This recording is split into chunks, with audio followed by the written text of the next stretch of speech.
যেতিয়া দৰকাৰ হয়। এইখিনি কথা এটা কওঁ, এই বিজেপি চৰকাৰ আহোঁতে বিজেপিৰ গোটেইখিনি গানখিনি মই গাইছিলোঁ। তাৰ আগত কংগ্ৰেছৰ গানো গাইছোঁ কিন্তু মই কংগ্ৰেছো নহয়, বিজেপিও নহয়। প্ৰথম কথা, মই ছ'চিয়েলিষ্ট ছ'চাইটিৰ লগত থাকি ভাল পাওঁ, অলপ লেফটিজম কালচাৰ কৰোঁ। আৰু যিদিনা জিকিছিলে বিজেপি, সিদিনা মই ইজন বজাত বজাৰ কৰি আছিলোঁ।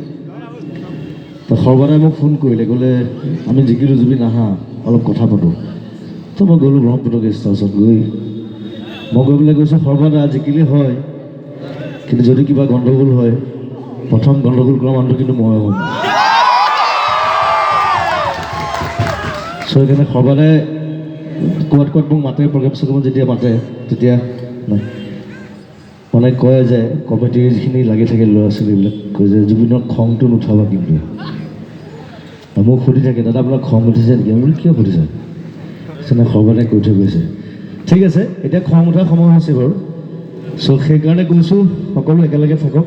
এই আমাৰ যিটো ৰেচিয়েল কনফ্লিক্ট কৰিবলৈ চেষ্টা কৰা হৈছে কেন্দ্ৰীয় চৰকাৰৰ পৰা, বঙালী, অসমীয়া, মুছলিম, হিন্দু, তাৰ পৰা আমি আঁতৰি থাকোঁ। একো নহয় যাতে গণ্ডগোল আমাৰ মাজত, তেওঁলোকে যিমানে পাৰে চেষ্টা কৰিব, একো নাই। আৰু সদায় দেখিছোঁ সৰুৰে পৰা যে সদায় অসমৰ ওপৰত কিবা এটা অত্যাচাৰ চলিয়ে থাকে কেন্দ্ৰীয় চৰকাৰৰ, যি চৰকাৰে নহওক, কংগ্ৰেছে হওক, বিজেপিয়ে হওক। আৰু নৰ্থ ইষ্টখনটো ভাঙি শেষেই কৰিলে, নাইকিয়া কৰিলে। সেইটো জৱাহৰলাল নেহৰুৱে আৰম্ভ কৰি থৈ গৈছিলে, সেইটো চলাই আছে এতিয়ালৈকে। চ' তাৰ পৰা আমি আঁতৰি থাকোঁ আৰু কেব কোনোপধ্যে নামানো। আমি যিটো আন্দোলন আৰম্ভ কৰিছোঁ সেইটো অব্যাহত থাকিব। সকলো একেলগে থাকিম আৰু দৰকাৰ হ'লে ইয়াতকৈও ডাঙৰ আমি যুদ্ধ কৰিম একেলগে। জয় আই অসম, জয় আই অসম, জয় আই অসম। 1971 যিটো 71 আছিলে এইটো, গতিকে তাৰপিছত আৰু হিন্দুৱে হওক, মুছলমানে হওক, ভগৱানে নহওক, লাগিলে তাক থাকিবলৈ দিয়া নহ'ব ইয়াত, কথাটো সেইটো। থেংক ইউ ভেৰি মাছ। চ' এইধৰণে থাকক, মই আছোঁ সদায় লগত, মই আহি থাকিম যেতিয়া দৰকাৰ হয়। আৰু মোৰ ঘৰটো ওচৰতে ফাগুলিতে, তালৈ আহিলে গ'ল কিবা দৰকাৰ হ'লে। আৰু কোনোবা আন্দোলনকাৰীক যদি এৰেষ্ট কৰিবলগীয়া হয়, মোৰ ঘৰৰ পৰা এৰেষ্ট কৰিলে হ'ল, লগতে মোক এৰেষ্ট কৰিলে হ'ল, একো নাই। Thank U. জুবিন দাক ধন্যবাদ জনাইছোঁ। আমি গৰিমা বাৰ পৰা কিছু কথা শুনিব বিচাৰিছোঁ। বাতিল নোহোৱালৈকে সেই মাত মাতিয়ে যাম। আমি সংগ্ৰাম কৰিব লগা হৈছে, যিখন চৰকাৰক আমি মৰম দি নিজেই ৰাজপাটত বহাইছিলোঁ, সেই চৰকাৰখনে নিজে আমাক বাধ্য কৰিছে আজি তেওঁলোকৰ বিৰুদ্ধে মাত মাতিবলৈ। আৰু যেতিয়া তেওঁলোকে গণ্ডগোল কৰিছে, গণ্ডগোল কৰিলে মাত আমি মাতিবই লাগিব। আৰু খুব সবল শক্তিৰে, সবল আমাৰ যেনেকুৱা ধৰণৰ আমাৰ মাত আছে বা যেনেকুৱা ধৰণৰ ভাষা আমি প্ৰয়োগ কৰিব লগা হয়, তেনেকৈ ধৰণেই মাত মাতিব লাগিব। তেওঁলোকৰ বিৰুদ্ধে যেনেকৈ সংগ্ৰাম কৰিব লগা হয়, তেওঁলোকে বাধ্য কৰিছে, সেইমতে সংগ্ৰাম আমি চলাই যাম। কিন্তু কেব কেতিয়াও হ'বলৈ নিদিওঁ, সেইটোৱে কথা। তেওঁলোকে নিজৰ পাৱাৰ দেখাইছে, তেওঁলোকে নিজৰ গাদীত বহি পেলাই আকুৰগুজ হৈ লাগিছে যে আমাৰ শক্তি আছে, সেই শক্তি আমি প্ৰদৰ্শন কৰিহে এৰিম। কিন্তু ৰাইজৰ শক্তি তেওঁলোকে দেখা নাই, তেওঁলোকক ৰাইজেহে বনাইছে।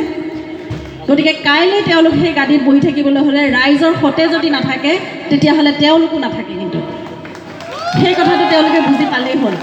আৰু কটনিয়ানৰ এই পদক্ষেপ সঁচাকৈ প্ৰশংসনীয়, আৰু প্ৰশংসনীয় বুলি আজি আচলতে প্ৰশংসা কৰিবই নালাগে। দেখুৱাই যাব যে তেওঁলোকৰ শক্তি আচলতে কিমান আছে আৰু কেনেধৰণে সংগ্ৰামেৰে নিজক প্ৰতিষ্ঠা কৰিব পাৰে, নিজৰ শক্তি দেখুৱাব পাৰে। আৰু তাৰ সন্মুখত লাগিলে চৰকাৰে আহক বা ভগৱানে আহক।